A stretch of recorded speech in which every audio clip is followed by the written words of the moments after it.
오늘 우리가 살펴보려고 하는 이 말씀은 사실은 예수님이 제자들을 책망하시고 질책하는 이야기입니다.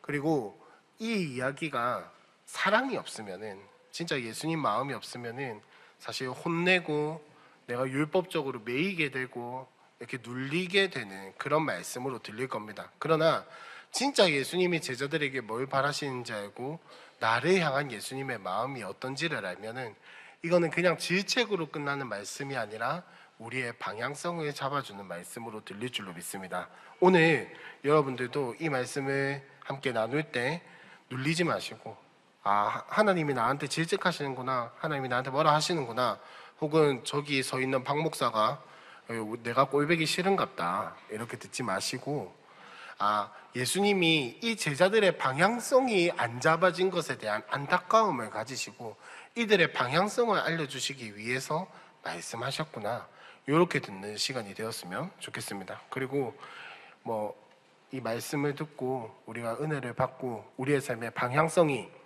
예수님 곁길로 가는 게 아니라 예수님으로 향하길 바랍니다.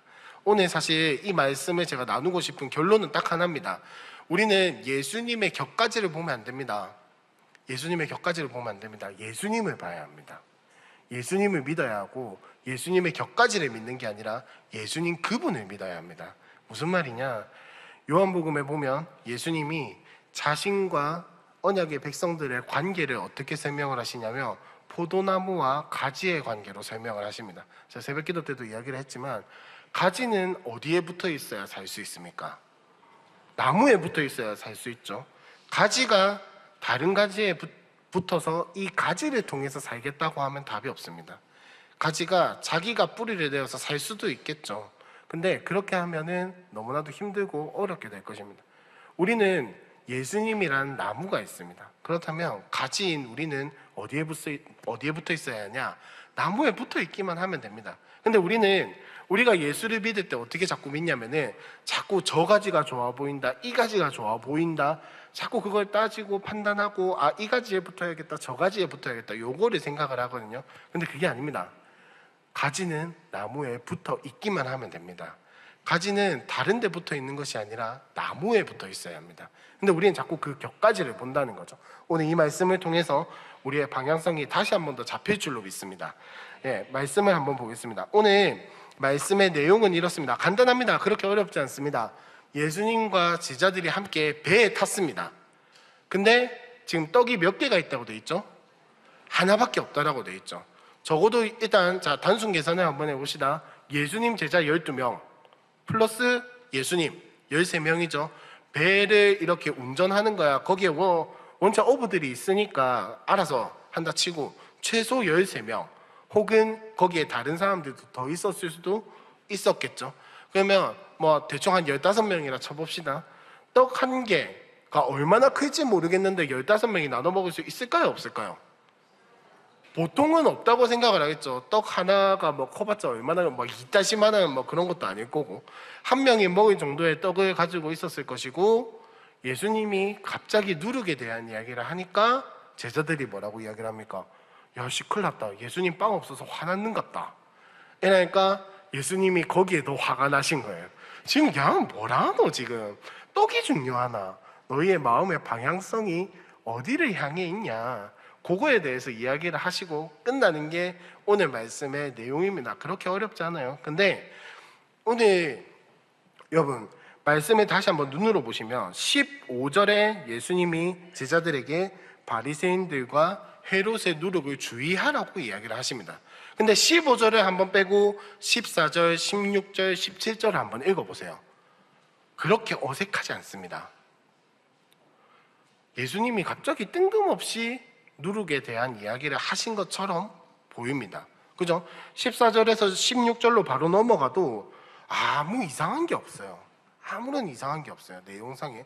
예수님도 그 뒤에 누룩에 대한 이야기를 더 이상 하지 않으십니다. 자, 예수님이 갑자기 누룩에 대한 이야기를 왜 하셨을까? 왜 바리새인들과 헤롯에 대한 이야기를 하셨을까? 이러려면은 성경책을 좀 많이 넘겨야 합니다. 진짜 많이 한 3장 정도 넘겨서요. 진짜 많이 한 3장 정도 넘겨가지고 저기 6장 14절에 보시면 누가 죽는 이야기가 나옵니다. 누가 죽죠? 세 장 넘기시는데 오래 걸리시죠, 그죠? 야, 누가 죽습니까? 세례 요한이 죽습니다. 세례 요한 어떤 사람입니까? 예수님의 오실 길을 예비하고 예수님을 미리 먼저 선포했던 인물이 세례 요한입니다. 자, 그 다음에 조금 덜 많이 넘겨서요, 6장 한 30절 정도 보겠습니다. 6장 30절에 보시면 어떤 사건이 등장을 합니까? 오병이어 사건, 5,000명을 먹이신 이야기가 나옵니다. 잘 기억하세요. 그 다음에 예수님이 바다 위를 걸으시고 7장에 보시면 어떤 이야기가 나오냐, 7장 1절 한번 보시면 이렇게 이야기를 합니다. 바리새인들과 또 서기관 중 몇이 예루살렘에서 와가지고 예수님께 모여들었다가 2절에 보니까 그의 제자 중 몇 사람이 부정한 손, 곧 씻지 아니한 손으로 떡 먹는 것을 보았더라 라고 이야기를 합니다. 자, 예수님이 지금 전체적으로 사역을 어떻게 진행하고 계시냐면, 아직 예루살렘으로 가시는 길은 아니고요, 갈릴리와 그 주변부에서 사역을 하고 계십니다. 주로 예수님이 갈릴리 쪽에서 사역을 하실 때에는 주로 먹이시고 고치시고 기적을 베푸시는 사역들을 주로 많이 하세요. 항상 그런 건 아니지만 주로 많이 하시는데, 이 이야기를 듣고 예루살렘에서 바리새인들과 서기관들이 온 거예요. 저 사람이 하나님에 대해서 이야기를 하는 것 같은데 어디 한번 맞는지 보자, 이러고 온 겁니다. 그래서 3절에 보시면 바리새인들이 예수님의 제자들을 지적하려고 하니까, 바리새인들과 모든 유대인들은 장로들의 전통을 지키어 손을 잘 씻지 않고서는 음식을 먹지 않으며, 뭐 이런 이야기가 있죠. 여러분, 손 씻는 거는 율법입니까? 전통입니까? 이거 헷갈리시면 안 되는데. 여러분 3절 다시 한번 보세요. 율법입니까? 전통입니까? 전통입니다. 그러면 이거는 지켜야 되는 겁니까? 안 지켜도 되는 겁니까? 안 지켜도 하나님 앞에서는 크게 상관없어요. 전통은 뭐 지키면 좋겠죠. 근데 이걸 안 지킨다고 해서 하나님 앞에서 뭔가 이렇게 되는 거는 아니라는 겁니다. 자, 근데 바리새인들과 서기관들은 제자들을 어떻게 정죄합니까? 당신들이 전통을 지키지 않았다, 마치 하나님 앞에서 율법을 어긴 것처럼 정죄하고 있죠. 자, 이렇게 하면서 예수님이 이야기를 하시는 게 뭐냐, 그 장로들의 전통을 너희가 지킴이 무슨 의미가 있냐, 너희의 의만을 세울 뿐이지 하나님 앞에서 장로들의 전통을 지키는 것이 무슨 의미가 있냐라는 겁니다. 여러분, 잘 생각을 하셔야 하는 게, 전통이라고 하는 것은 진리를 돕기 위해서 만들어진 겁니다. 진리가 있기 때문에 전통이 만들어진 거고, 전통을 통해서 진리를 따르는 것에 도움이 될 뿐이지 그게 진리에 하등 영향을 미치지 못한다고요. 근데 바리새인들과 서기관들은 지금 전통이 진리인 것 마냥 행동을 하고 있는 겁니다. 자, 예를 들어서 이렇습니다. 여러분, 하루에 묵상 몇 분 정도 해야 합니까?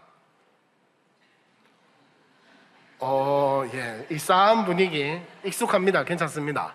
자, 하루에 묵상 몇 분 정도 해야 합니까? 보통 일반적으로 우리 함께하는 교회뿐만 아니라 전반적으로 권장하는 시간은 한 30분 정도. 길죠?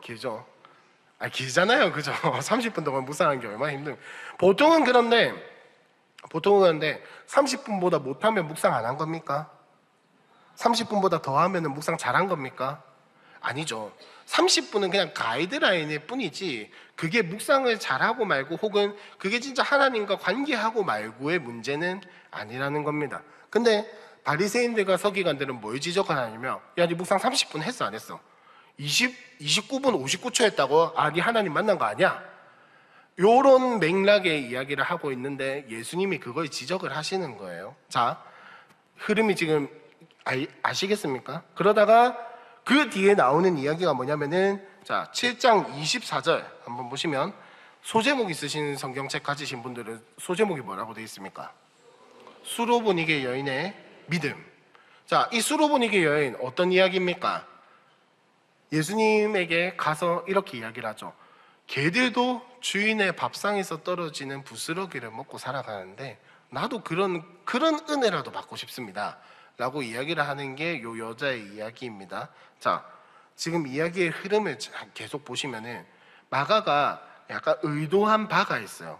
물론 시간적인 순서도 따졌겠지만 일대기적인 것도 따졌겠지만 마가가 의도하는 바가 있습니다. 뭐냐면은 예수 믿는 사람들과 예수 믿지 않는 사람들의 모습을 지금 계속해서 비교해가면서 보여주고 있어요. 비교해가면서 보여주고 있고, 자 8장에 보시면 8장 1절을 다시 한 번 더 보시면 예수님이 몇 명을 먹이시는 사건이 등장을 합니까? 4,000명을 먹이시는, 요거를 칠병이요 뭐 이렇게도 이야기를 하거든요. 7개의 떡과 2어마리의 물고기를 가지고 4,000명을 먹이시는 사건이 등장을 합니다. 근데 중요한 건 마가복음 6장 52절에 보시면, 다 같이 한번 읽어볼까요? 다시 앞으로 돌아가서 좀 왔다 갔다 해야 합니다. 오늘은 마가복음 6장 52절 다 같이 한번 읽어볼까요? 앞에도 나오네요. 시작.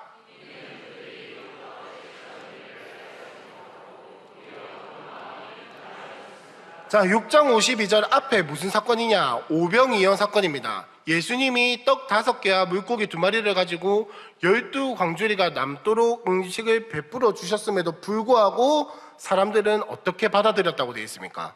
마음이 둔하여서 알지 못했다라고 이야기를 합니다.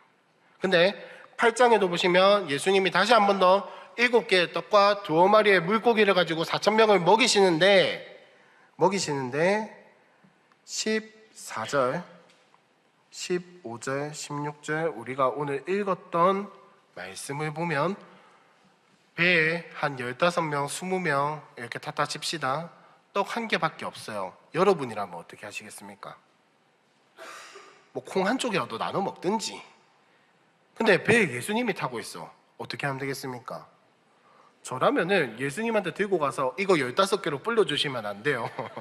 이렇게 이야기를 했을 것 같아요. 여러분 생각을 해보세요. 앞에 떡 7개와 물고기 2어마리를 가지고 4,000명을 먹이신 예수님이에요. 유대인들의 관점에서는 이 4,000명이라고 하는 거는 성인 남자 기준입니다. 거기에 어린아이 혹은 여자 혹은 노인들까지 다 합하면 4,000명보다 훨씬 더 많은 사람들이 있었다고. 근데 그걸 7개의 떡과 2어마리의 물고기로 그 사람들을 다 먹이시고 몇 광주리가 남았습니까?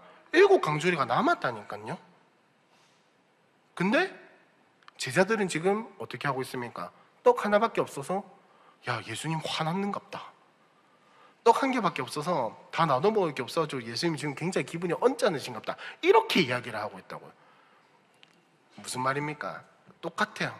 5,000명을 먹이시는 걸 봐도 마음이 둔하여졌고 4,000명을 먹이시는 걸 봐도 마음이 둔하다라는 겁니다. 여러분 제자들은 어떤 사람들이에요? 예수님 따라다니면서 예수님이 어떤 일을 하시는지 무슨 이야기를 하시는지 가장 가까이서 듣고 보고 따라다니고 심지어는 예수님이 다른 사람들한테 이야기 안 해준 거 설명까지 해주시면서 가르친 사람들인데 이들의 모습이 어떻습니까? 갈피를 못 잡고 있는 거예요.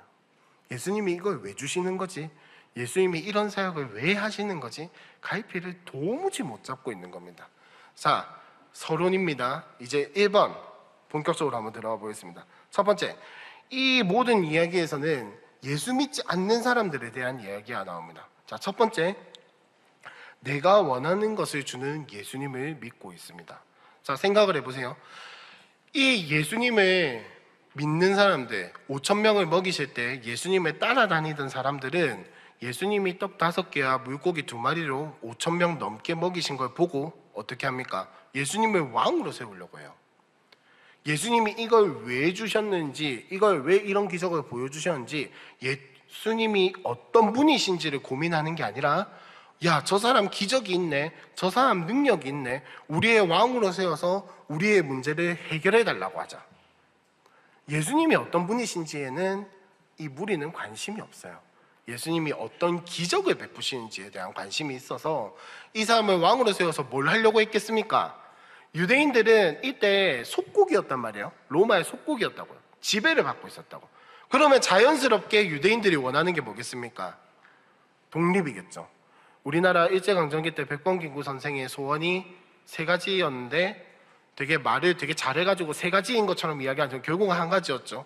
조국의 독립이었는데 이 사람들도 마찬가지였을 거예요. 이 사람들한테 한번 질문을 해보면 우리는 빨리 로마의 압제에서 벗어나고 싶습니다 라고 이야기를 했을 텐데, 기적을 보니까 어떻겠습니까? 눈이 도는 거예요. 눈이 도는 거예요. 야, 저 사람을 왕으로 세워서, 저 사람을 우리의 리더로 세워서 전쟁하면 이길 수 있겠다. 저 사람을 리더로 세워가지고 로마를 압박을 하며 막 기적 보여주고 이적 보여주고 막 오만 일 다 해가지고 우리가 이 로마에서 벗어날 수 있겠다. 뭘 본 겁니까? 예수님 본 거예요. 예수님 안 본 겁니다, 여러분. 예수님 본 게 아니에요, 그거는. 예수님이 베푸시는 능력과 기적을 본 거지 예수님을 본 게 아닙니다. 그 다음 두 번째로 등장하는 예수 믿지 않는 사람들이 누구냐면은 나를 건드리지 않는 예수를 믿는 사람들입니다. 무슨 말이냐? 자, 헤롯 어떤 사람이었습니까? 예수님이 태어날 때 무슨 이야기를 들었습니까? 유대의 왕이 태어날 거다. 이러니까 아이들 싹 죽이려고 하죠. 자, 지금도 마찬가지입니다. 예수님이 힘을 얻고 뭔가 능력이 있는 것 같고 예수님에 대한 소문이 퍼지니까 그제서야 죽이려고 하고 있는 거예요. 세례 요한부터 죽이고 예수님을 어떻게 하려고 하고 있는 거예요. 무슨 말이냐? 나를 안 건드리면 헤롯은 아무 상관이 없어요. 예수님이 뭔 짓거리를 해도, 죄송합니다 이렇게 표현해서, 예수님이 뭔 짓거리를 해도 헤롯 자기의 권위를 건드리지 않으면 자기네들은 상관이 없다고요. 근데 자기를 건드리니까 예수를 부인하기 시작하는 겁니다. 무슨 말인지 이해하셨죠? 그 다음 세 번째로 바리새인들과 서기관들에 대한 이야기인데, 이 사람들은 어떤 사람들이냐? 예수님을 대적하는 자들입니다. 뭡니까? 자신들의 권위에 도전하고 전통을 지적하고 자기의 어떠함을 자꾸 건드니까 자기가 쌓아온 일을 자꾸 툭툭 치고 건드리고 이거 안 돼, 저거 안 돼 이러니까 예수님을 대적자로 믿는 거예요. 저 사람 우리의 권위에 도전한다. 저 사람은 우리를 건드린다라고 생각을 해요. 그러니까 예수님을 불신앙하는 거예요. 불신앙하는데 어떻게 불신앙하냐? 나의 대적자라고 믿는 겁니다. 근데 여러분 참 재밌는 건 우리의 삶에 이 세 가지의 모습이 과연 진짜 없을까요? 우리는 예수님 믿는다고 이야기하지만 우리의 삶에도 이런 모습들이 있습니다. 예수님이 나의 어떠함을 딱 건드리면 저는 제일 먼저 하는 이야기가 그거예요. 예수님 잠깐만요. 잠깐만. 한 3일만 있다가 다시 이야기합시다. 이러면서 예수님이 나의 기반을 흔들고 나의 쌓아온 의를 흔들면 제일 먼저 하는 기도가, 저는 예수님 어떻게 나한테 이럴 수 있습니까? 예수님 어떻게 나한테 이럴 수 있습니까? 여러분 우리의 삶에도 이런 모습이 있지 않습니까? 여러분 내 의, 우리의 의 우리가 쌓은 겁니까? 아닙니다. 예수님이 주신 거지. 여러분 우리가 잘해서 구원받았습니까? 우리가 잘해서 예수 믿었어요? 내가 똑똑해서 성경을 이해했습니까? 아닙니다. 아닙니다. 진짜 아닙니다. 하나님이 믿게 하셨고 하나님이 여기로 부르셨고 성경을 알게 하셨기 때문에 우리가 이걸 읽고 묵상이 되고 기도가 되는 거지, 내가 똑똑해서 내가 뭔가 잘나서 한 게 아니라는 거예요. 여러분 똑똑한 것도 의미 없습니다. 성경 연구하는 학자들도 성경 연구하다가 예수를 부인하기 시작해요. 그게 똑똑한 거랑 뭔 상관입니까? 예수 믿는 거 똑똑한 거랑 상관없어요. 근데 우리는 내가 잘해서, 내가 뛰어나서, 내가 예배에 와서, 내가 교회를 다녀서 예수를 믿었다라고 착각을 한다고요. 죄송합니다. 근데 그게 아니에요. 하나님이 여기로 불러주신 겁니다. 하나님이 우리의 예수 믿게 하신 거예요. 내가 예수를 알기 전부터 예수님이 이미 나를 위해서 죽어주셨다고요. 내가 뭘 잘해서 한 게 아닙니다. 근데 내가 내 의를 쌓고 나를 건드리시고 나의 주인이 되시고자 하는 예수님을 부인한다면 죄송합니다. 불신앙입니다. 그거는 안 믿는 거예요, 예수. 자, 근데 예수님은 지금 제자들에게 이 불신앙을 조심하라라고 이야기를 합니다. 왜 그렇겠습니까? 그죠? 그걸 알려드리려고 제가 여기 있는 거겠죠. 그죠? 자, 예수님이 바리새인과 헤롯의 누룩을 조심해라. 너희도 이 불신앙을 조심해야 한다. 라고 이야기를 하시는데 그 이유가 무엇이냐? 예수를 믿어도 우리는 흔들리기 때문이에요. 예수를 믿어도 갈피를 잡지 못하면 이 불신앙의 모습을 가질 수 있다 없다? 있다라는 겁니다. 예수 믿었다고 끝이 아니에요. 물론 구원은 받았죠. 내 존재가 더 이상 하나님과 떨어지지 않는 존재로 구원은 받았습니다. 근데 중요한 건 살아가는 걸 어떻게 살아갈 거냐. 죽고 나서 당연히 천국에 가겠죠. 예수 믿었으니까. 근데 이 땅에서 사는 걸 어떻게 살아갈 것이냐. 이 땅에서 사는 걸 어떻게 살아갈 것이냐. 자, 그래서 두 번째로 우리의 마음속에도 누룩이 있을 수 있다는 겁니다. 우리의 마음도 누룩의 영향을 받을 수 있다는 거예요. 그 대표적인 증상이 첫 번째로 무엇이냐? 예수님이 아닌 능력 있는 예수를 믿는 거예요. 자, 이게 참 미묘한 차이인데 뭐냐면은 예수는 믿어요. 근데 나한테 기적을 베풀어 주시고 내 문제를 해결해 주실 때만 예수님이 내 주인이 되는 거예요. 자, 예를 들면 이런 겁니다. 어려움을 만나요. 문제를 만나요. 그럼 우리 어떻게 합니까? 금식기도 하고 절하기도 하고 뭐 다 합니다. 근데 그 문제 딱 해결되고 나면 어쩝니까? 금식이 뭐였더라? 아, 교회 와서 기도해야 하는데 그냥 막 집에서 하지 뭐. 근데 내가 간절하면 어떻게 합니까? 집에서 해도 되는 거 굳이 교회 와가지고 기도합니다. 길 가면서, 평소에는 길 가면서 기도한다고 잘만 이야기하다가 힘든 일이 있으면, 어려운 일이 있으면, 혹은 내가 진짜 하나님 앞에 기도할 게 있으면 굳이 교회로 와가지고 시간을 내어서 피곤하고 뭐 자시고 뭐고 간에 교회로 와서 기도합니다. 여러분, 그게 잘못됐다라는 게 아닙니다. 그 행동이 잘못됐다라고 이야기를, 그 태도가 잘못됐다라고 이야기를 하는 게 아니라 그 뒤에를 이야기를 하는 겁니다. 그렇게 기도했어요. 그렇게 하나님 앞에 매달렸어요. 해결이 됐어. 그거 이어가십니까? 이어가십니까? 자, 묵상도 마찬가지죠. 찔림이 있고 마음에 그게 있으면 묵상을 쭉 합니다. 어려움이 있으면 어떻게든 하나의 음성 들어보려고 묵상을 놓치지 않고 하려고 합니다. 근데 문제가 해결됐어요. 묵상 쭉 이어가십니까? 내가 뭔가 어려운 일이 있어요. 문제가 닥쳤어요. 진짜 하나님 음성 듣고 싶어서 금요기도회, 뭐 수요 예배, 주일 예배 빠지지 않고 오다가 문제가 해결이 됩니다. 수요일, 금요일 그렇게 붙들던 거 어디 갔습니까? 혼내려고 하는 건 아닌데 그냥 어디 갔냐고 여쭤보는 거예요. 혼내려고 하는 게 아니고 그냥 생각을 한번 해보자는 겁니다. 진짜 어디 갔냐고요. 그게 나는 뭐 하고 있었냐고요. 여러분, 그러면 죄송하지만 그 신앙은 예수님을 향해 있는 게 아닙니다. 예수님 옆에 있는 뭔가를 향해 있었던 거지. 여러분, 예수님이 흔들리지 않아요. 예수님은 절대 흔들리지 않습니다. 근데 내가 예수님을 보는 게 아니라 다른 걸 보고 있으니까 내 신앙이 흔들리고 끊기고 왔다 갔다 하고 뭐 문제가 해결되면은 잠시 저기 어디로 피했다가 돌아오고 이런 일들이 반복이 된다고요. 죄송하지만 그거는 신앙은 있으나 불신앙의 삶을 살아가고 있는 겁니다. 두 번째로 예수님의 말씀을 내 방법대로 듣는 거예요. 내 원하는 대로, 내 뜻대로, 내가 생각하는 식으로 예수님의 말씀을 해석하는 겁니다. 자, 그게 무엇이냐? 그게 어떤 말이냐? 오늘 제자들의 이야기를 한번 보시면 예수님이 지금 둔하냐, 이렇게 눈이 있어도 귀가 있어도 듣지 못하냐, 무슨 말입니까? 이미 앞에 걸 다 봤다는 거예요. 자, 5,000명 먹일 때 몇 광줄이 남았대? 12광줄이. 4,000몇 명일 때 몇 광줄이 남았노? 7광줄이요. 여러분, 그 말이 무슨 말이에요?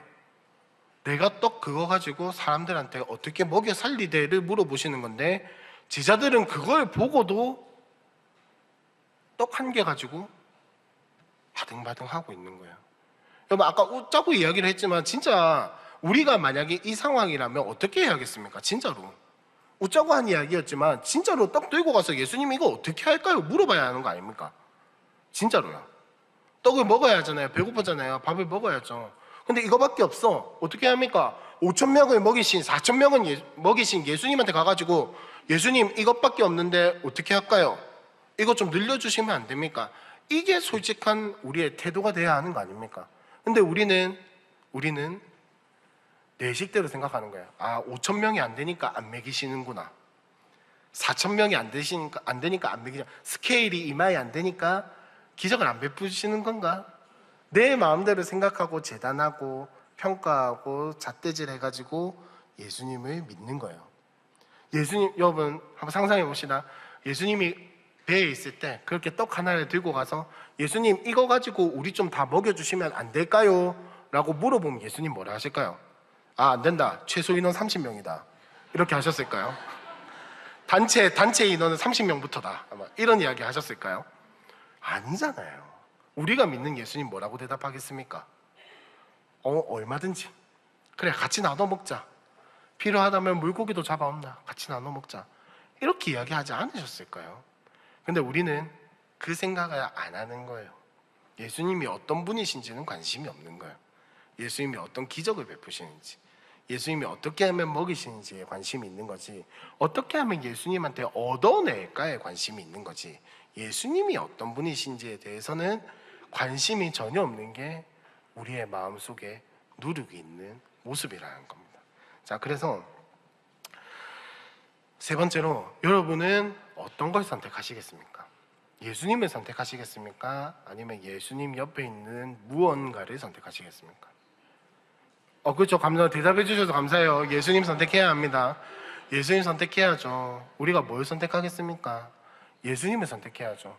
여러분, 제가 배를 한 번씩 타면 꼭 나가서 보는 게 있습니다. 뭘 보냐면, 그 배가 하여튼 이렇게 앞에 뾰족하게 생겼잖아요. 그죠? 그럼 배가 앞으로 쭉 가면 어떻게 됩니까? 파도가 쫙 갈라지죠. 그리고 저는 너무, 이게 볼 때마다 모르겠어요. 머리로 아는데 신기한 게 뭐냐면, 그 갈라진 파도가 쭉 이렇게 흘러가거든요. 그 모양을 유지해서 쫙 이렇게 흘러갑니다. 각도가 점점 넓어지고 멀리까지 퍼져나가요. 그게 뭐가 그렇게 신기한지 저는 그렇게 신기해서 그걸 보고 있습니다. 계속. 자, 무슨 말이냐, 여러분, 예수님으로 모여서 예수님이 뚫고 가시면 나머지 것들은 다 영향을 받게 돼 있어요. 예수님이 앞으로 쭉 전진해 나가시면 다른 것들은 자연스럽게 영향을 받아서 언약대로, 예수님의 뜻대로 해결되고, 또 문제를 넘어서든지 뭘 하든지 예수님의 영향을 받게 돼 있다고요. 근데 우리는 자꾸 그 넘실거리는 파도를 보고 두려워하는 거예요. 예수님, 저것 좀 잠재워 주시면 안 돼요? 예수님, 저것 좀 어떻게 해주시면 안 돼요? 그럴 필요 없습니다. 예수님이 밀고 가시면 끝입니다.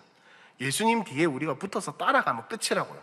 예수님이란 배를 타고 우리가 그 배에 앉아서 그냥 가기만 하면 끝이라고요. 우리가 뭘 합니까? 아니잖아요. 배가 움직이는 거지. 물론 그 배를 전정한 선장이나 이런 것들이 있겠지만은 배가 가는 거지. 나는 거기에 얹혀서 가는 거예요. 근데 우리는 뭐라고 이야기합니까? 내가 배를 타고 내가 갔다고 이야기를 하잖아요. 예수님이 우리에게 베풀어 주신 은혜가 바로 그거랑. 그래서 여러분은 어떤 걸 선택하시겠습니까? 예수님을 선택하시겠습니까? 아니면은 다른 곁다리들을 선택하시겠습니까? 그치, 예수님을 선택해야죠. 자, 그래서 사실은 마가도 똑같은 사람이었습니다. 마가가 어떤 사람이냐? 이 마가복음을 쓴 마가가 어떤 사람이냐? 사도행전에 나오는데 혹시 아시나요? 실수로 기억해버렸다. 마가가 어떤 사람이냐면 바울과 함께 전도 여행을 떠났던 바울의 동료였고, 흔히 말해서 빤스런, 도망친 사람입니다. 전도 여행 다니다가 도저히 못해 먹겠다 이래가지고 도망쳐가지고 나중에 바울과 바나바가 갈라지게 된 계기가 되었던 그런 사람이에요. 뭐 나쁜 사람이다라는 게 아니라 마가도 똑같은 사람이었다고.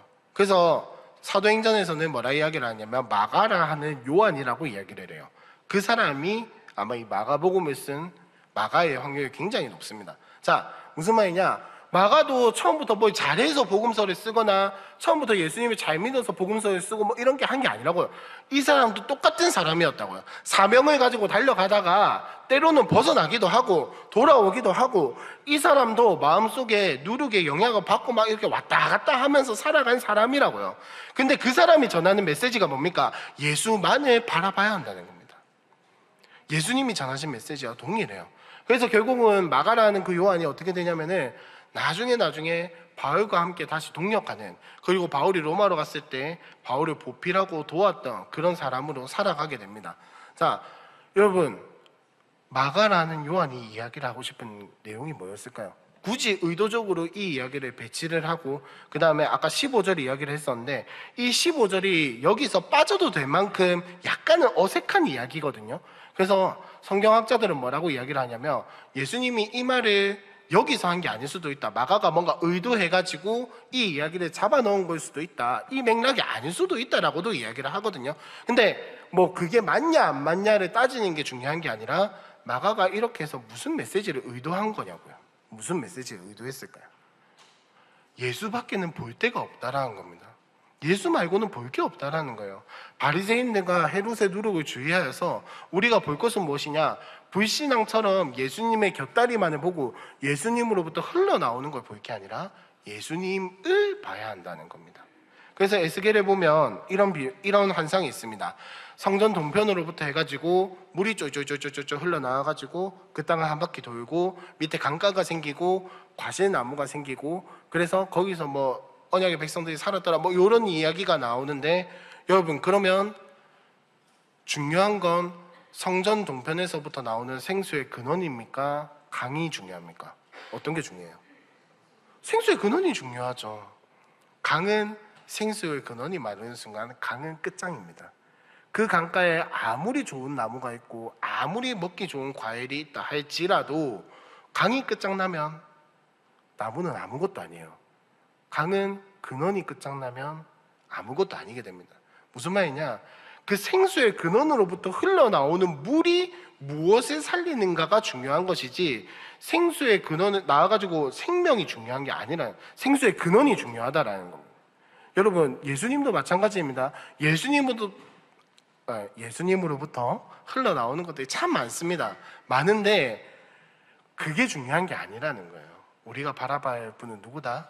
예수님이다라는 거예요.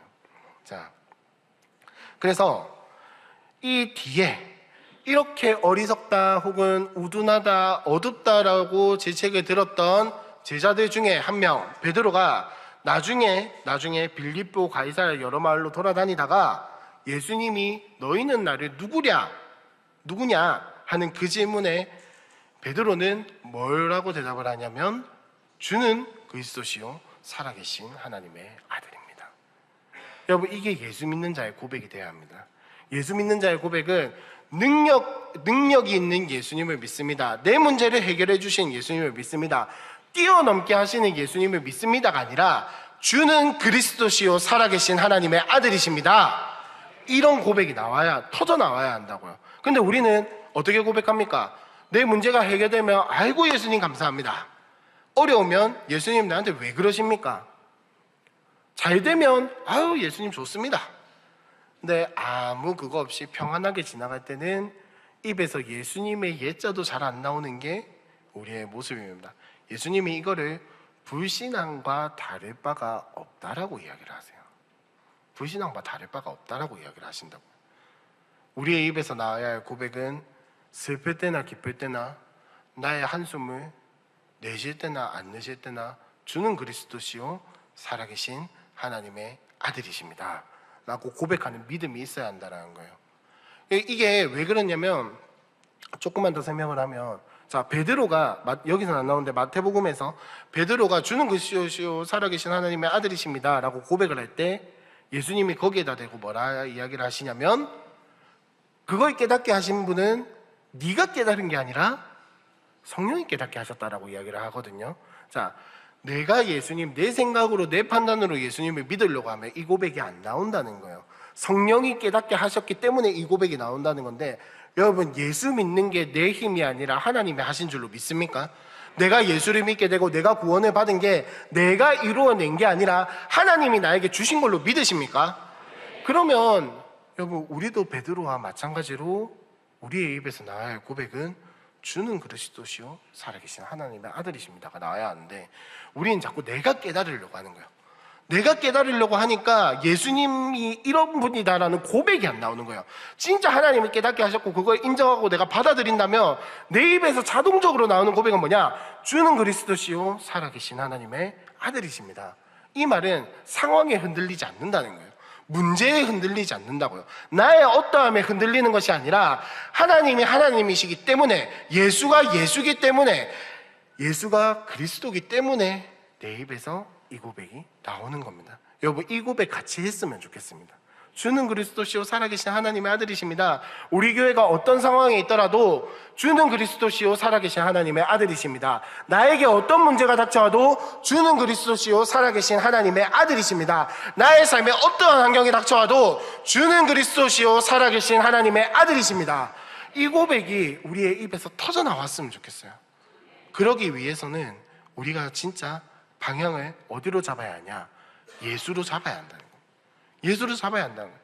저도 옛날에는 이 말이 참 모호했거든요. 왜 이렇게 뜬구름 잡는 소리 같이 들렸는지 모르겠어요.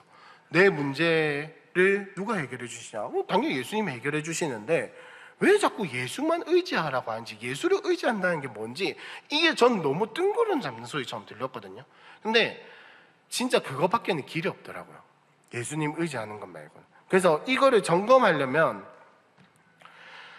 하려면 여러 가지를 해야 하는데, 그 전에 오늘의 결론입니다. 뭐냐면 예수님이 나를 보신 것 같이 나도 예수님을 봐야 합니다. 무슨 말이냐면은, 여러분 아까 이야기했지만 내가 잘해서 예수 믿었습니까? 내가 뭔가 돈을 많이 내서 예수를 믿었나요? 내가 뭔가 똑똑해서 예수를 믿었나요? 아니죠. 예수님은 나를 존재로 보시고, 나를 보시고, 나의 어떠함이 아니라 그냥 나를 보시고 나를 사랑해 주시고, 하나님이 태초에 계획하신 대로 언약을 이루어 가시고 모든 일들을 해주신단 말이에요. 근데 우리는 자꾸 예수님을 보는 게 아니라 예수님이 잘해야 내가 예수님 따라갈게요. 예수님이 뭔가 해결해주면 내가 예수님 따라갈게요. 예수님의 존재로 보는 게 아니라 예수님의 행위만을 자꾸 봐요. 우리는 존재로 사랑함을 받는 은혜를 입었는데 자꾸 우리는 예수님의 행위를 가지고 예수님을 사랑하려고 하는 마음. 여러분, 이 마음 바꿔서 예수님이 우리와 같은 마음을 가졌으면 예수님이 우리한테 뭐라고 하실까요? 자, 일주일에 헌금 50만 원 이상 내야 내가 너를 사랑할게. 자, 내가 네 취업하면 내가 너를 사랑할게. 네 집 사면 내가 너를 사랑할게. 네 차 사면 내가 너를 사랑할게. 이것과 다를 바가 뭐냐는 거예요. 예수님은 우리를 그렇게 사랑하지 않으셨거든요. 나를 보고 나를 사랑하시지 나의 어떠함을 가지고 나를 사랑하시는 분이 아니라는 겁니다. 우리도 이 사랑 배워서 예수님 똑같이 사랑했으면 좋겠습니다. 예수님의 어떠함을 보고, 예수님의 행위를 보고, 예수님이 우리의 삶에 베풀어 주시는 그 어떠함들을 보고 예수님을 사랑하는 게 아니라 나도 예수님을 예수님으로 사랑하는 것. 이게 참 간단한데 너무나도 어려운 것 같습니다. 우리는 눈에 보이는 것들을 추구하면서 살아가니까요. 눈에 보이는 것들이 있으니까 참 어려운데, 그럼에도 불구하고 우리는 예수님을 예수님으로 사랑해야 합니다. 그럼에도 불구하고 우리는 예수님의 존재를 바라보고 사랑해야 한다는 겁니다. 자, 그래서 이거를 점검할 수 있는 방법이 무엇이냐? 첫 번째로 우리의 신앙의 기본기를 점검을 해야 합니다. 자, 신앙의 기본기라고 하는 거에는 보통 뭐가 있습니까? 묵상, 기도, 예배, 요 세 가지만 점검해봐도 내 방향성이 어디로 흘러가고 있는지를 알 수가 있습니다. 자, 아까 말씀드렸죠. 간단합니다. 내가 어려울 때, 내가 힘들 때는 죽어라고 기도합니다. 진짜 금식 기도하고 평소에 안 하던 거 하고 막 기도원 들어가고 그렇게 합니다. 근데 그 문제가 끝나는 순간 거짓말같이 나의 신앙생활도 사라지게 됩니다. 여러분, 진짜 묵상과 기도, 예배가 물론 뭐 휴가철이 되고 뭐 하고 바쁘고 힘들고 이러면은 안 할 때도 있어요. 근데 물론 사람이니까 이렇게 들락날락은 하겠죠. 근데 여러분, 진짜로 묵상을 예수님 음성 듣기 위해서 하십니까?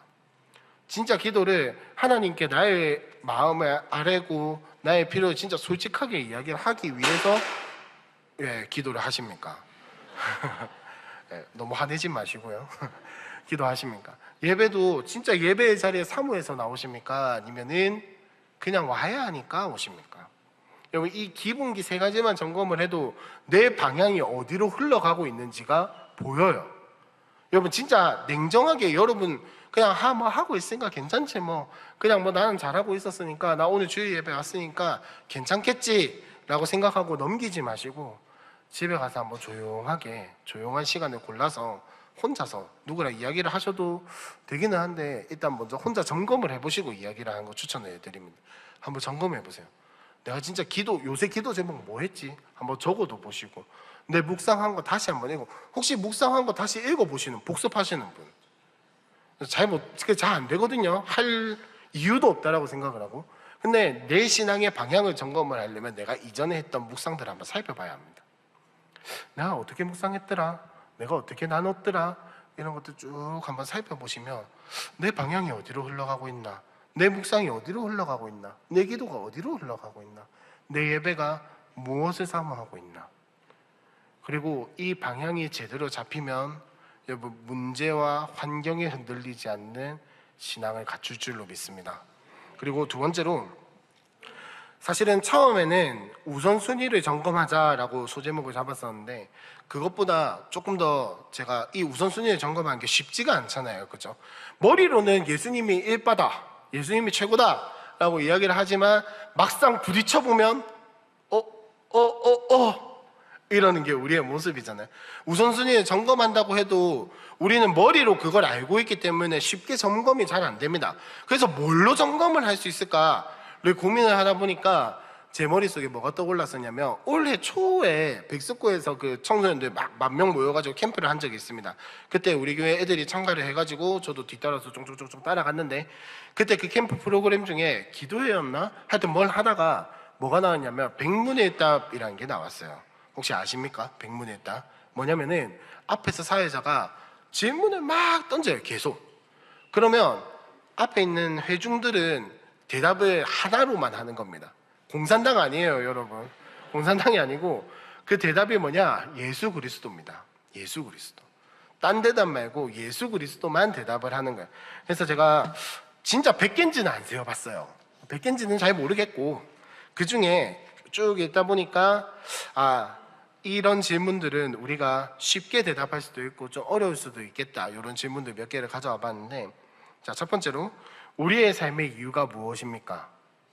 예수님이죠. 대답 안 하셔도 돼요. 괜찮아요. 자, 우리의 삶의 이유가 무엇입니까? 예수님이죠. 영적 부흥의 시발점은 누구에게서 나옵니까? 예수님으로부터 나오죠. 자, 누가 우리의 아픔을 아십니까? 예수님이 아시죠. 누가 우리의 고민을 해결하십니까? 예수님이죠. 자, 여기까지는 오케이. 자, 근데 제가 진짜 충격을 받았던 질문 딱 하나가 있었어요. 뭐냐면, 태어나는 어린아이가 맨 먼저 배워야 할 메시지는 무엇입니까? 자, 봐요. 이거는 대답을 잘 못하시잖아요. 그죠? 우리는 태어나면 애한테 뭘 가르쳐야 한다고 생각합니까? 걷는 거, 말하는 거, 하여튼 인간으로서 살아가기 위한 어떠함을 자꾸 가르치려고 하는데, 여러분, 그것보다 우리가 진짜 전해야 할 메시지는 뭐냐면 예수님이에요. 예수님. 언약의 백성이 언약의 가정에서 언약의 자녀를 키우겠다고 하는데 하나님을 안 가르친다. 예수를 모른다. 예수를 안 가르친다. 태어나는 어린아이에게 가장 소중한 걸 안 가르친다. 그게 언약의 백성입니까? 언약의 가정인가요? 사실 저도 이것까지는 생각을 못했어요. 물론 이게 성경은 아니잖아요. 그죠? 이 백문일답이 성경이 아니기 때문에 무조건 이대로 하는 게 맞다, 진리의 영역은 아니기 때문에 뭐라 할 수는 없지만 충분히 생각해 볼 만한 가치가 있는 것 같습니다. 여러분, 태어나는 아이에게 제일 먼저 가르쳐야 할 게 뭡니까? 예수님이잖아요. 예수님. 인생의 그 무엇보다, 내 생명보다 소중하다라고 우리가 예수님 이야기하면서 정작 어린아이가 태어나면 제일 먼저 가르치는 건 살아남는 법, 먹고 사는 법, 어떻게 하면 잘 먹고 잘 입고 잘 주거할 수 있을지를 가르치는 게 우리의 모습입니다.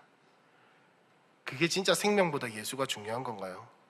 나의 모든 것보다 예수가 중요한 겁니까? 그게 진짜 언약의 백성이라고 이야기를 할 수 있나요? 다시 한 번 더 말씀드리지만 혼내는 거 아닙니다. 생각해 보자는 거예요. 생각해 보자는 거예요. 자, 여러분, 그래서 이런 것들이 점검이 되면 우리는 반드시 소망과 신뢰가 생깁니다. 무슨 말이냐? 내 상황이 어떻든 내 환경이 어떻든 나에게 닥쳐온 파도가 뭐가 어떻든 간에 우리는 예수님 붙들고 소망을 가지고 이것 또한 예수님이 해결해 주시는 거다. 내 문제, 내 삶, 내 인생, 내가 속해 있는 그 어디라도 예수님이 주인이기 때문에 내 방식으로는 해결이 안 된다 할지라도 예수님이 어떻게든 하시겠구나. 이거를 알게 된다는 거예요. 여러분, 다시 한 번 더 생각을 해봅시다. 4,000명을 먹이시는 그 사건에서 떡 7개랑 물고기 2마리밖에 없어요. 그럼 어떻게 해야 합니까? 예수님 없다 치고 어떻게 해야 합니까? 못 먹는다고 이야기를 하든지, 아니면 주변 마을 가가지고 막 이렇게 공수를 해오든지 뭐라도 방법을 내야겠죠. 그 자리에서 만들든지, 아니면 가위바위보해서 살아남는 10명한테만 주겠다 이렇게 하든지 뭔가 해야겠죠. 근데 예수님이 그 자리에 주인이 되시는 순간 우리가 생각지도 못한 방법으로, 혹은 우리가 이해하지 못하고 설명하지 못하는 모든 것들로 해결이 된다는 겁니다. 여러분 4,000명이 7강주리가 남도록 먹었다고 하는데 생각을 해보세요. 떡 7개, 물고기 2마리, 이것조차도 7강주리 뭐 어떻게 할 수가 없어요. 물고기 2마리와 떡 5개, 이걸로 12강주리 어떻게 채웁니까? 근데 그걸로 먹고 12강주리가 남았다고 되어 있어요. 그걸로 먹고 7강주리가 남았다고 되어 있다고요. 이게 우리의 이해의 영역입니까? 아니죠. 우리의 이해를 넘어서는 영역이에요. 하나님은 그렇게 일하기를 원하시는데 우리는 자꾸 우리의 방법과 우리의 생각과 우리의 판단과 우리의 어떠함, 우리의 이해의 영역을 가지고 예수님 이렇게 움직여 주셔야 합니다. 예수님 요렇게 해결해 주셔야 합니다. 자꾸 그렇게 하고 있다고요. 여러분, 우리의 삶을 예수님께 드립시다. 우리의 삶의 주인을 예수님으로 인정합시다. 여러분에게 문제가 있습니까? 어려움이 있습니까? 예수님께 맡깁시다. 이게 무슨 말이냐? 문제야 소망과 이런 것들을 가지고 기도해야 합니다. 기도하지 말라는 말이 아닙니다. 기도해야 돼요. 하나님 이것 좀 해결해 주세요. 이것 좀 하나님이 책임져 주세요. 기도해야 합니다. 근데 진짜 예수님을 주인으로 모시고 있다면 어떤 일이 일어나도 나는 신뢰하고 소망하면서 나아가는 거예요. 어떤 일이 생겨도 내가 흔들리지 않고 끝까지 기도하면서 살아갈 수 있는 거예요. 내 방향이 예수로 잡히면 문제를 보고 가는 게 아니라 예수를 보고 가기 때문에 어떤 상황에서도 길이 어긋나지 않는다고요. 그러니까 예수님께 직진하면 됩니다. 직진하면 돼요. 그러면 우리의 삶의 앞에 산이 있을 때도 있고요, 언덕이 있을 때도 있고, 때로는 깊은 바다가 있을 때도 있고, 때로는 우리가 도저히 건널 수 없는 가시밭길이 있다고 여겨질 때도 있습니다. 그러나 하나님은 바다를 가르시는 분입니다. 산을 옮기시는 분이고 가시밭길을 없던 것처럼 하실 수 있는 분이 하나님이십니다. 마른 뼈도 살리시는데 왜 그거 하나 못하실까요? 여러분, 그 예수님 바라봅시다. 오늘 제가 하고 싶은 이야기는 우리가 잘못하고 있다, 우리가 혼나야 한다, 이런 이야기가 아닙니다. 우리를 점검해보고 우리의 방향성을 가지고 다시 한 번 더 예수 그리스도 바라보고 달려가자는 거예요. 문제를 바라보고 달려가는 게 아니라 예수님 한 분만 바라보고 달려갑시다. 내 상황을 해결하기 위해서 달려가는 게 아니라 예수님 한 분만 보고 달려가자고요.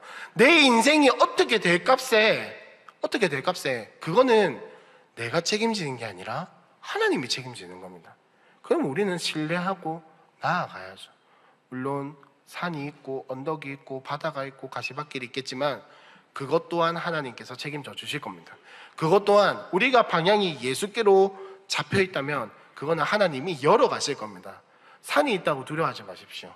바다가 있다고 두려워하지 마십시오. 가시밭길이 있다고 두려워하지 마십시오. 그거는 어차피 우리가 해결할 수 없는 영역이에요. 여러분, 바다 혹시 갈라보신 분? 없죠. 산 없애보신 분? 없죠.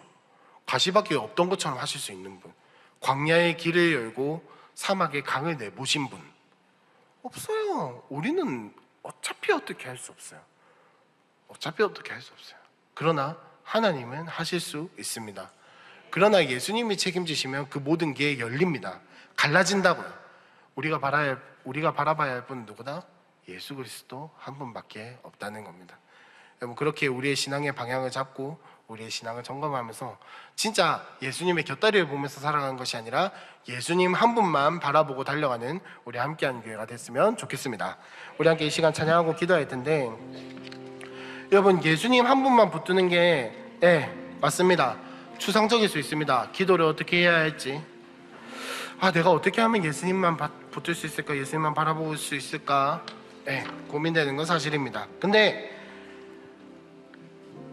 사람마다 방법은 다양하겠지만 처음 스타트는 보통 비슷합니다. 어떻게 시작하냐? 하나님, 나에게는 아무런 힘이 없습니다.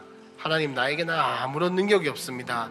이 모든 문제, 이 모든 상황, 이 모든 환경, 나의 삶 하나님 앞에 드립니다. 하나님 책임져 주세요. 이게 제일 처음 나오는 고백. 우리 함께 이 시간 그 마음 가지고 기도하면서 우리 함께 찬양합시다. 천부여 의지없어서. 부여 의지없어서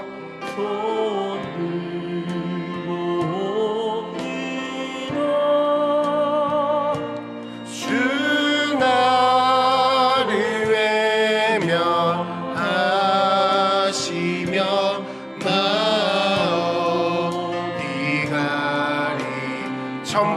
의지옵소서. 주여 의지옵소서. 손을 봅니다. 주 나를 외면하시면 나어디가. 한 번 더 찬양합시다. 천부여 의지옵소서. 천부여 의지옵소서. 손을 봅니다. 주 나를 외면하시면 나어디. 한 번 더 기도하는 마음으로 찬양합시다. 천부여 의지옵소서. 천부여 의지옵소서. 손을 봅니다. 주 나를 외면하시면 나어디. 여러분, 이 고백이 안 되면 안 됩니다. 한 번 더 고백합시다. 천부여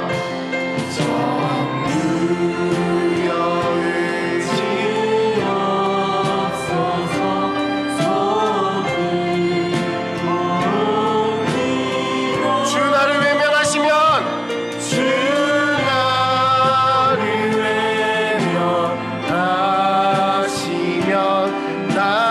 나어디 가리. 내 죄를 씻기 위하여 피 흘려주시니 못되게 하는 마음으로 주 앞에. 3절입니다. 나 예수 의지함으로. 나 예수 의지함으로 그 권능 받아서 주님께 구한 모든 것 누렸겠습니다. 나 예수 의지함으로. 나 예수. 여러분, 권능 의지하는 게 아닙니다. 능력 의지하는 게 아닙니다. 예수를 의지하면 권능이 당연히 따라 나오는 거고, 우리가 구한 모든 것들을 받는 게 당연히 따라오는 겁니다.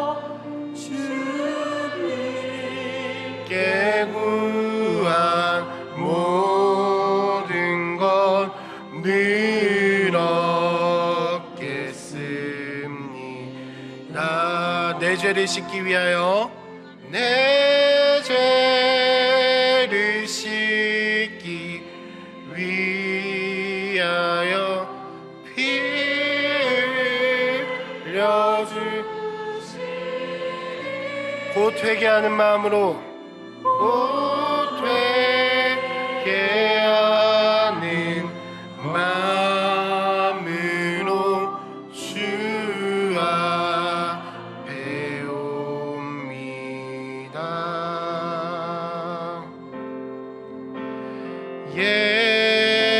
예수 사랑합니다.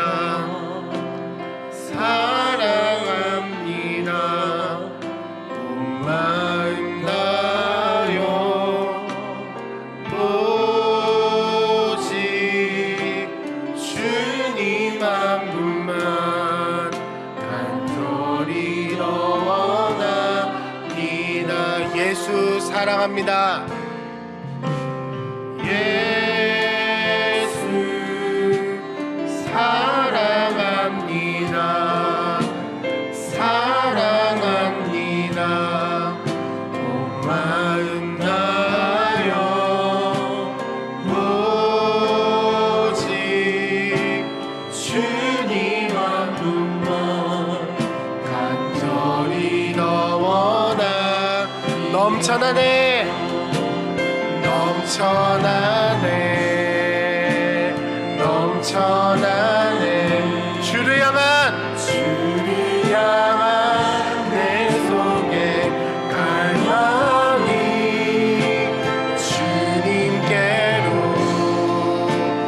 날 이끌어 주소서 주님을 원하 넘쳐나네 넘쳐나네 넘쳐나네 넘쳐나네 주를 향한 내 속에 갈망이 주님께로 날 이끌어 주소서 주님을 원하 한 번 더 고백합시다 넘쳐나네 넘쳐나네 넘쳐나네 주를 향한 내 속에 갈망이 주님께로 날 이끌어 주소서 주님을 원합니다. 우리 함께 이 시간 한번 기도했으면 좋겠습니다. 하나님, 내 안에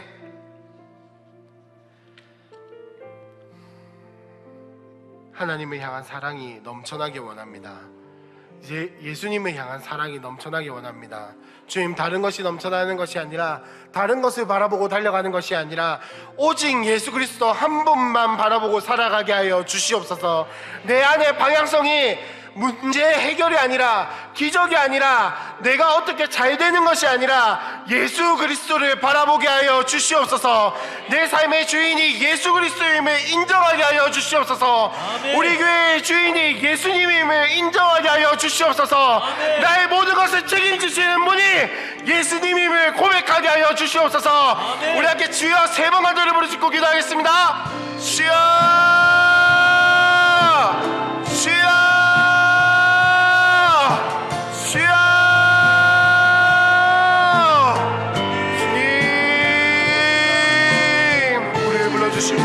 우리의 사랑하여 주시고 우리 믿게 하여 주신 그 예수님을 바라보면 주님, 내 생각대로 내 판단대로 내가 원하는 대로 내 사고의 틀에 갇혀서 내 이해의 폭에 갇혀서 예수님을 바라보지 못함을 고백합니다. 하나님을 바라보지 못함을 고백합니다. 내 삶에 역사하신 예수를 바라보지 못함을 고백합니다. 주님, 우리의 삶의 주인이 되어 주시옵소서. 우리의 책임지시고 우리를 창조하시고 지금도 우리를 다스리시고 우리를 섭리하시고 내가 알든 알지 못하든 내가 믿지 못하든 나의 삶에 달성하신 그 예수를 믿고 날아가라는 주님, 인도하여 주시옵소서. 우리의 주인이심을 인정하게 하여 주시옵소서. 우리의 창조주이심을 인정하게 하여 주시옵소서. 주님, 우리의 마음속에 예수를 모시고 예수를 인정하고 책임지시는 예수를 바라볼 수 있는 은혜를 주님 허락하여 주시옵소서. 내 속에 갈망이 주님께로 날 이끌어 주소서 주님을 원합니다. 주님과 함께하는 이 고요한 시간, 주님의 보좌 앞에 내 마음을 쏟네. 모든 것 아시는 주님께 감출 것 없네. 내 맘과 정성 다해 주 바라나이. 우리 한 번 더 고백합시다. 주님과 함께하는 이 고요한 시간, 주님의 보좌 앞에 내 마음을 쏟네. 모든 것 아시는 주님께 감출 것 없네. 내 맘과 정성 다해 주 바라나이다. 온 맘 다해 온 맘 다해 사랑합니다.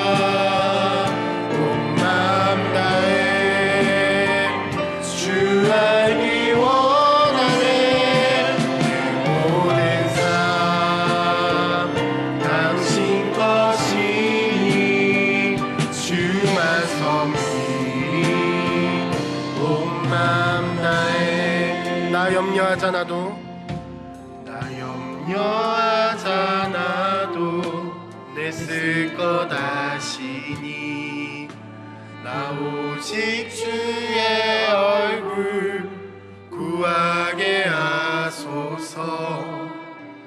다 이해할 수 없을 때라도 감사하며 날마다 순종하며 주 따르오. 우리의 진심을 담아서 한 번 더 고백합시다. 나 염려하잖아도 나 애쓸 것을 아십니다. 다른 것이 아니라 오직 주의 얼굴을 구하게 하여 주시옵소서. 구하게 하소서. 다 이해할 수 없을 때에도 예수를 보기 때문에 감사하며 날마다 순종하며 주 따르오리라. 온 마음 다해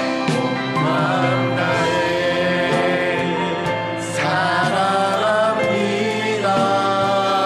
온 마음 다해 주 알기 원하는 이 모든 삶 당신 것이니 주만 섬기리. 온 마음 다해. 하나님, 오늘 들은 말씀대로 또 이 찬양의 고백처럼 내가 염려하지 않아도 나의 쓸 것을 아시는 예수님을 의지하기 원합니다. 주님, 다른 것이 아니라 오직 주의 얼굴만을 구하는 함께하는 교회가 되도록 주여 도와주시옵소서. 주님, 우리는 늘 우리의 생각에 갇혀서 우리의 사고에 갇혀서 내가 이해해야 인정하고 내가 받아들여야 인정이 되는 우리의 못난 모습을 용서하여 주시고, 주님, 문제보다 더 크신 하나님, 환경을 주장하시고 우리의 모든 것을 책임지시며 우리의 주인이 되시는 예수 그리스도를 바라보는 은혜를 허락하여 주시옵소서. 우리의 삶에 수많은 질문들이 들어옵니다.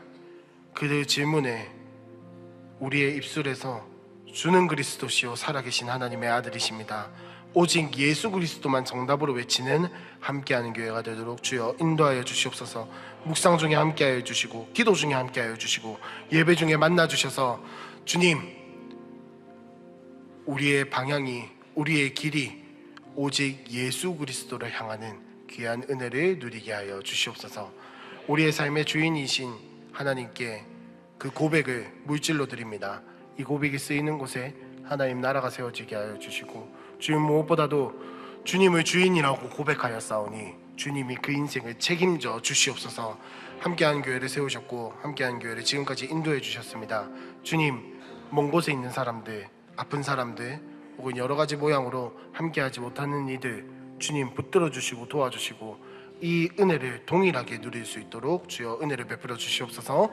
모든 것 예수님의 이름으로 기도합니다. 아멘. 지금은 우리 주 예수 그리스도의 은혜와 하나님의 사랑과 성령님의 인도하심이 예수를 주로 고백하고 우리의 방향을 예수 그리스도로 고정하고 바라보기 원하는 모든 이들에게 지금부터 영원토록 항상 함께 있을지어다. 아멘.